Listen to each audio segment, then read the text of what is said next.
Hello friends, नमस्ते दोस्तों।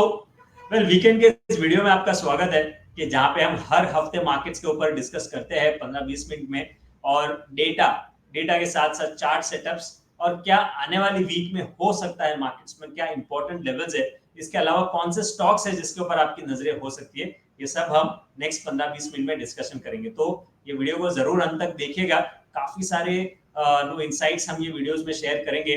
और स्पेशली अब जब मार्केट्स नए ऑल टाइम हाइस हमने लगते हुए देखा, जी हाँ, पिछले बीते हफ्ते में नए रिकॉर्ड हाइस फर्स्ट टाइम 23,000 निफ्टी 75,000 के पार फिर से निकला है सेंसेक्स।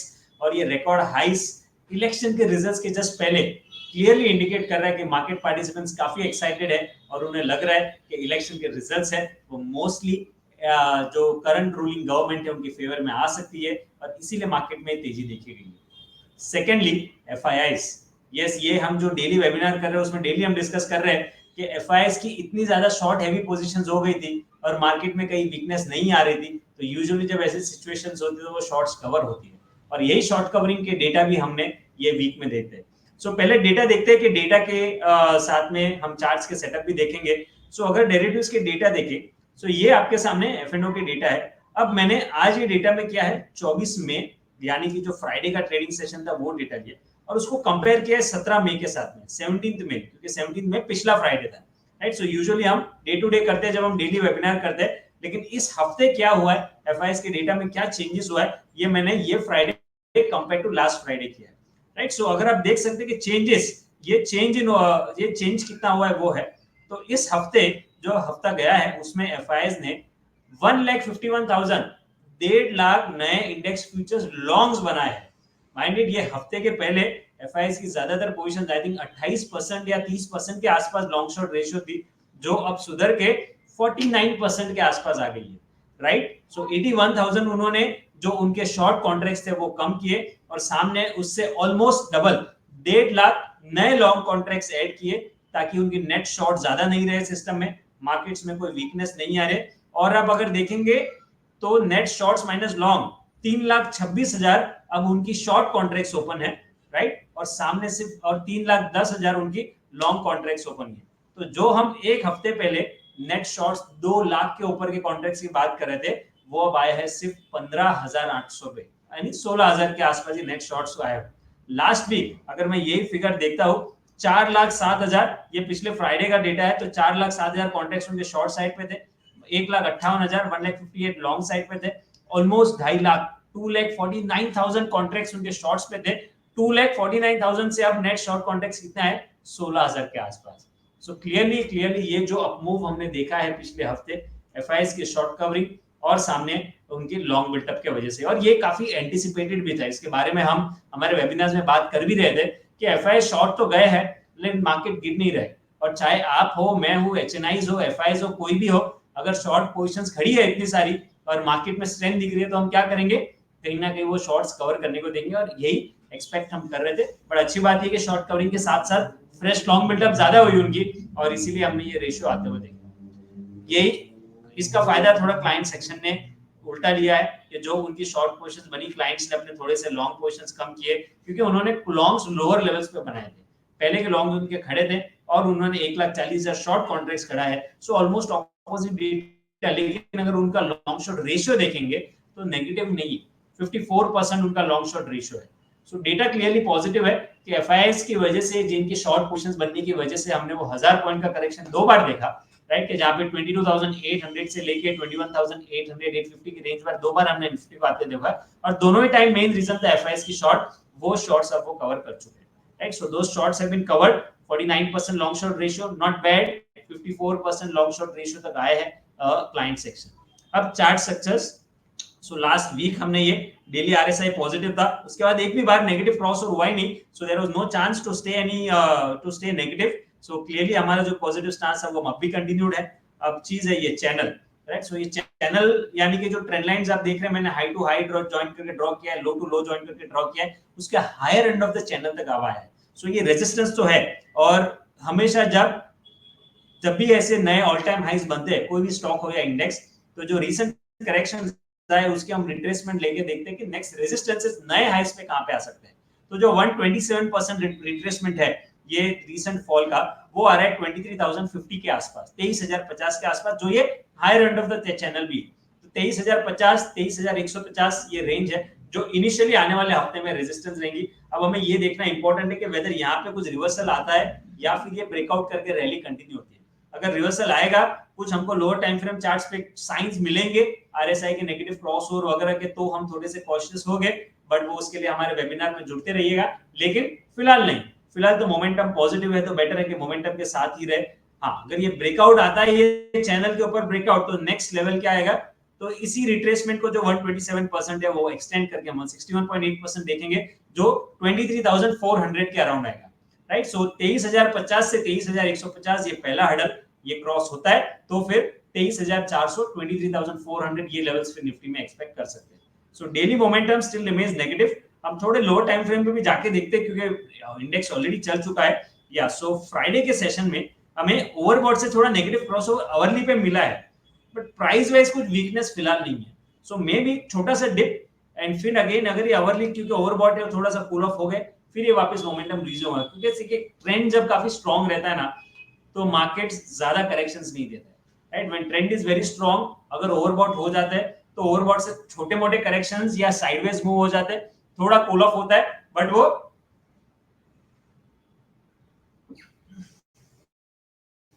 ओवरबॉट जोन में जो है वो मूवमेंट आगे कंटिन्यू रहता रहता है। फॉर एग्जांपल जस्ट हमने काफी सारे स्टॉक्स में भी देखे, जैसे एचएएल देखिए। एचएएल यहाँ पे जब भी ओवरबॉट जोन में अगर लगता है कि स्टॉक ओवरबॉट है, काफी चल चुका है, तो यहाँ पे करेक्शंस कैसे आए थे, यहाँ पे बीच में छोटे मोटे करेक्शन, मोमेंटम रीडिंग्स थोड़े कूल ऑफ हुए, फिर वापस ओवरबॉट जोन में जब तेजी का टाइम रहता है तो मार्केट ओवरबॉट में भी और तेजी कंटिन्यू रहता है। इसीलिए ट्रेंड को पहचानना काफी जरूरी है, राइट। सो फिलहाल तो हमने रेजिस्टेंस की बात की, हाई लेवल्स की। अब सपोर्ट कहां पर है, तो लोअर टाइम फ्रेम में पहला सपोर्ट फिलहाल 22,680 के आसपास आ रहा है, जो करंट लेवल से थोड़ा सा दूर है, यस, लेकिन 22,680, 22,700 के आसपास ही मार्केट्स में इमीडिएट अच्छा सपोर्ट है। So that is a good support for the markets. 22,700 के अराउंड मार्केट का सपोर्ट, ऊपर 23,050, 23,150 के रेंज, फिर 23,500 ये लेवल्स टेस्ट हो सकते हैं। पिछले दो ट्रेडिंग सेशन में थोड़ी सी मार्केट ब्रेथ नेगेटिव हुई है। हमने कल फ्राइडे को भी देखा कि थोड़ा सा मिड कैप्स ब्रॉडर मार्केट्स में करेक्शन था, बट मेन रीजन ये कि जो मिड कैप इंडेक्स है वो पहले ही चल चुका था, लार्ज कैप चलना बाकी था, तो इसीलिए बाइंग इंटरेस्ट वहां पे आ रही है। और ऑफ कोर्स शॉर्ट्स जब कवर हो रहे हैं तो इसीलिए हम देख रहे हैं, लेकिन मिड कैप में भी कोई नेगेटिविटी नहीं है। आरएसआई डेली चार्ट्स पे continues to remain on the positive side, price action में भी कुछ ऐसी सपोर्ट नहीं टूटे गए हैं। So I think mid caps में भी रिलेटिवली शायद इतना ज्यादा नहीं चले, क्योंकि लार्ज कैप चले नहीं है, तो वहां पे बाइंग इंटरेस्ट है। लार्ज कैप के साथ साथ आप बैंकिंग को देखिए, this is the bank Nifty chart, जहां पे हम बात करें कि निफ्टी ने नए हाईस बनाए हैं। बैंक निफ्टी अपने पिछले हाई से जो 30 अप्रैल को बनाया था 49,800, 49,975, ऑलमोस्ट 50,000 का लेवल, उससे कहीं नीचे अब तक है। तो जो कैचअप हुए उसमें बैंक निफ्टी में और जगह है, right. So may be leadership अभी बैंकिंग से वापस आ रही है। सो यहाँ पे lower and of the support black moving average, जो 100 दिन का या 89 डेज का एक्सपोनेंशियल मूविंग एवरेज आप देख सकते हैं, तो वहां पे सपोर्ट बेस बनाएंगे, फिर से अप मूव रिज्यूम किया, ये higher end of the channel तक जाता है, तो 50,000 के लेवल इस बार क्रॉस होने चाहिए बैंक निफ्टी इंडेक्स में, right. So daily readings bank Nifty फिलहाल positive, no doubt about that. On the hourly chart also bank Nifty में फिलहाल readings are on the positive side. 48,400, 48,500 ये इमीडिएट सपोर्ट रेंज रहेगी bank Nifty के लिए, और ये मोमेंटम अगर कंटिन्यू रहता है तो 50,300 के अराउंड, 50,200 से 50,300, 50,200 टू 50,300 ये रेंज एक्सपेक्ट कर सकते हैं in the banking space, right. So I hope ये क्लियर है। सो हमने निफ्टी कवर किया, बैंक निफ्टी कवर किया। अब आता है आपकी फेवरेट सेगमेंट स्टॉक स्पेसिफिक। इसके ऊपर हमें ये वीकेंड के वीडियो में काफी अच्छे फीडबैक्स मिले हैं कि जो हम स्टॉक्स के डिस्कशंस करते हैं वो एक वॉच लिस्ट बनाते हैं जो काफी काम आती है। उसमें कुछ कुछ स्टॉक्स है जिसमें ट्रेडिंग ब्रेकआउट्स आते हैं, वो ट्रेडिंग अपॉर्चुनिटीज वहां पे बनती है। सो स्टॉक्स में जाने के लिए जाने के पहले मैं आपको इंडेक्स के साथ साथ कंपेयर करूंगा।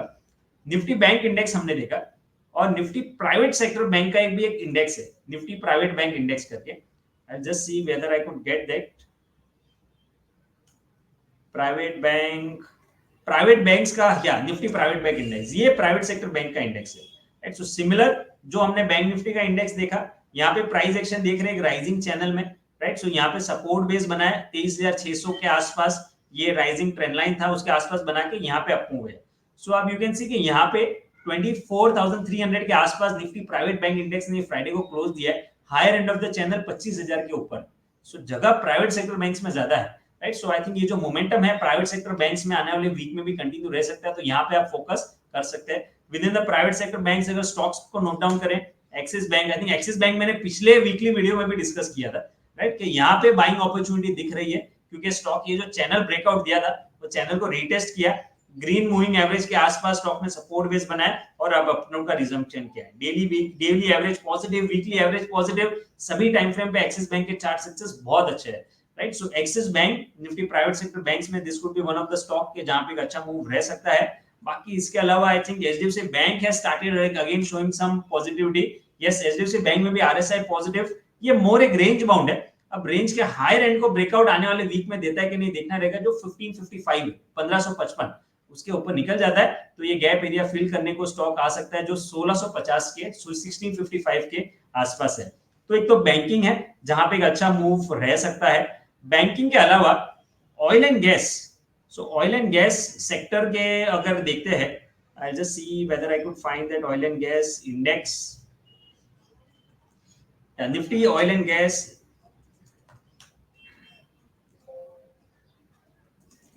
I'll go on to the indices.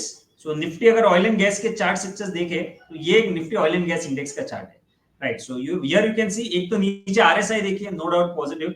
अब यहाँ पे बार बार ये इंडेक्स, यहाँ पे रेजिस्टेंस इंडेक्स ने लिया है 12100 के आसपास, 12000 से 12100 के आसपास। यू कैन सी यहाँ पे लेफ्ट हैंड साइड के कर्सर पे देखिए, फरवरी 16 फरवरी 2024 में 12075 का हाई, अगेन यहाँ पे 5 मार्च को 12055 का हाई, अगेन यहाँ पे सिमिलर 12035 का हाई 3 मई को, मतलब 12050 के आसपास देख रहे हैं। 1-2-3 बार रेजिस्टेंस कर चुका और एग्जैक्टली उसी के आसपास हम ट्रेड कर रहे हैं। फ्राइडे का क्लोजिंग 12000 के आसपास ही आया है। सो अगर आने वाले हफ्ते में ऑयल एंड गैस इंडेक्स में ध्यान रखिएगा, अगर ये ब्रेकआउट आ जाता है तो ऑयल एंड गैस स्टॉक्स में एक अच्छी पॉजिटिविटी रह सकती है, राइट। सो प्राइवेट बैंक्स हमने डिस्कस किए, ऑयल एंड गैस लेवल के ब्रेकआउट के बाद अपॉर्चुनिटीज ढूंढेगा। With in the oil and gas चलता है तो क्या रिलायंस इंडस्ट्रीज को कैसे इग्नोर कर सकते हैं, जो भी एक रिसेंट ये हफ्ते में एक अच्छा मूव आया है। आरएसआई पॉजिटिव, ये चैनल को देख सकते हैं, जो रिसेंट करेक्शन आया था ब्लैक एवरेज के आसपास सपोर्ट बेस बनाया, चैनल के ब्रेकआउट के बाद ऊपर एक तो रिलायंस इंडस्ट्रीज है। कुछ ओएमसीज में थोड़ी पॉजिटिविटी फिर से देखी गई है। ओएमसीज के बारे में हम हमारे वेबिनार में काफी टाइम से ये डिस्कस कर ही रहे थे कि पूरा जो कंसोलिडेशन या करेक्शन फेज आया है उसमें अपने ब्लैक मूविंग एवरेजेस स्टॉक्स ने ब्रेक नहीं किए। जैसे एचपीसीएल देखिए, यहाँ पे हायर बॉटम बनाया, वहां पे आरएसआई वापस पॉजिटिव यहाँ पे क्रॉस हो रहा है। Will see BPCL as well, BPCL में भी सिमिलर ऐसे ही RSI positive crossovers, recent correction में ब्लैक एवरेज सपोर्ट ब्रेक नहीं किया है, फिलहाल तो ग्रीन एवरेज भी एक सपोर्ट ब्रेक कर रहा है। सो ये एक स्पेस होता है जहां पे अगर प्राइस वॉल्यूम एक्शन पॉजिटिव दिखे और वो ब्रेकआउट हमको इंडेक्स में दिखे तो यहाँ पे देख सकते हैं। इसके अलावा दो स्टॉक्स जो काफी अच्छा डिविडेंड्स देते हैं रिजल्ट्स के साथ साथ हर बार, Chennai Petro, MRPL. Chennai Petro recent correction आया, करेक्शन में वॉल्यूम्स देखिए, मैं कर्सर रख रहा हूँ, ये करेक्शन के पहले के जो वॉल्यूम है ये रिजल्ट का दिन था।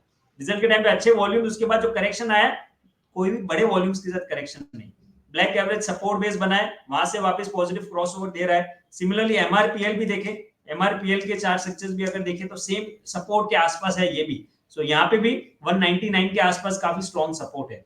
सो Chennai Petro, MRPL, I think ये भी स्टॉक्स है कि जहां पे एक मोमेंटम थोड़ी स्ट्रॉन्ग बन सकती है, right. Then we have next is in Nifty media.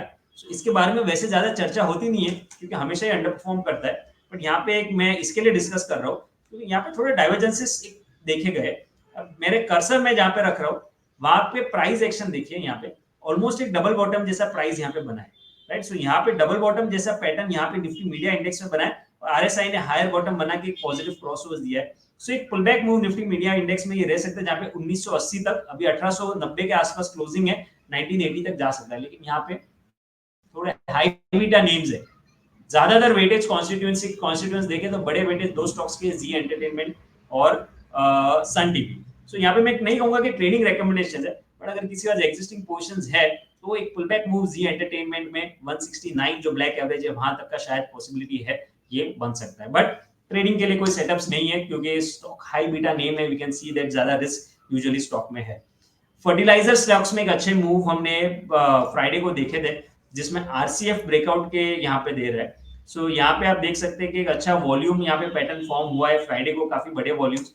जो रीसेंट कंसोलिडेशन या ब्लू मैंने ट्रेंड लाइन अभी आपके सामने लगा दिया, इसके ऊपर ही स्टॉक ने क्लोज दिया है। सो अगर फर्टिलाइजर में कोई अच्छा मूव होता है तो आरसीएफ आप देख सकते हैं। सपोर्ट स्टॉक के लिए 145 के आसपास है, ऊपर रेजिस्टेंस जहां पे 172 के आसपास रहेगा इन आरसीएफ।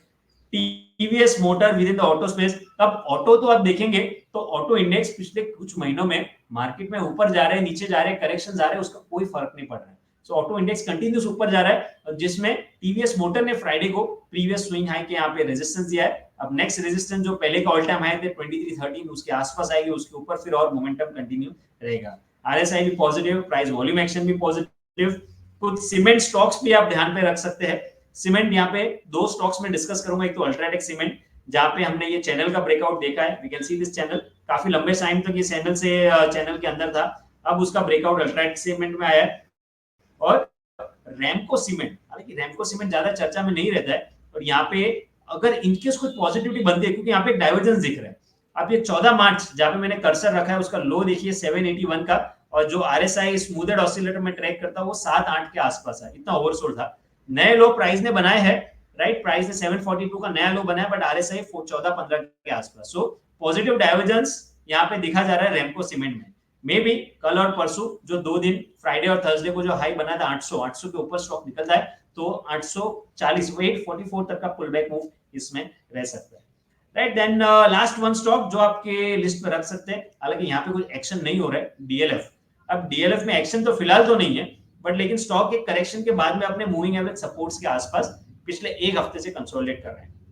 इनकेस आने वाले हफ्ते में 860 840 पे क्लोज हुआ है, 860 के ऊपर ब्रेकआउट आ जाए तो ही, अदरवाइज इग्नोर कीजिए, राइट, अदरवाइज अवॉइड कीजिए। अगर 860 के ऊपर निकलता है तो डीएलएफ में भी ट्रेडिंग की अपॉर्चुनिटी लॉन्ग साइड पे बन सकती है, राइट। सो यही सब स्टॉक्स थे फिलहाल जो मेरे ध्यान में थे, राइट। इंडिया विक्स काफी हाई लेवल्स पे अभी भी है, हमने लेकिन पहले भी इसके बारे में चर्चा की है कि इंडिया विक्स जो ऊपर है उसका मेन रीजन है इलेक्शन के रिजल्ट्स का इवेंट। एक बार ये इलेक्शन के रिजल्ट्स के इवेंट निकल जाएंगे फिर विक्स ऑटोमेटिकली कूल ऑफ हो जाएगा once event is over, but result जो है वो मार्केट जो एक्सपेक्ट कर रहा है वही आने चाहिए। अगर ज्यादा डिविएट हुआ कि कुछ उलट पुलट हो गया इलेक्शन के रिजल्ट्स में तो डेफिनेटली वो और शूट अप होगा, बट लेकिन अदरवाइज वो नहीं होता है तो वो आईवीएस बाद में कूल ऑफ होगी।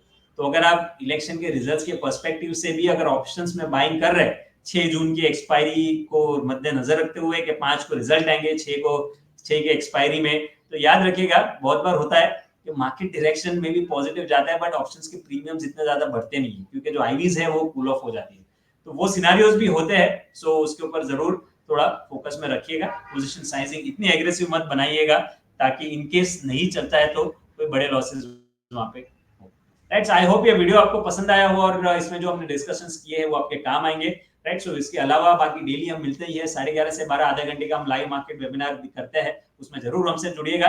आपको वीडियो पसंद आया तो आपके फीडबैक्स जरूर दीजिएगा और शेयर और लाइक जरूर कीजिए। आई सी यू अगेन ऑन मंडे को मिलूंगा, वीकेंड को एंजॉय कीजिए और फिर से मंडे 11:30 बजे मार्केट्स के ऊपर डिस्कस करते हैं। Till then goodbye. Investments in the securities market are subject to market risk. Read all related documents carefully before investing.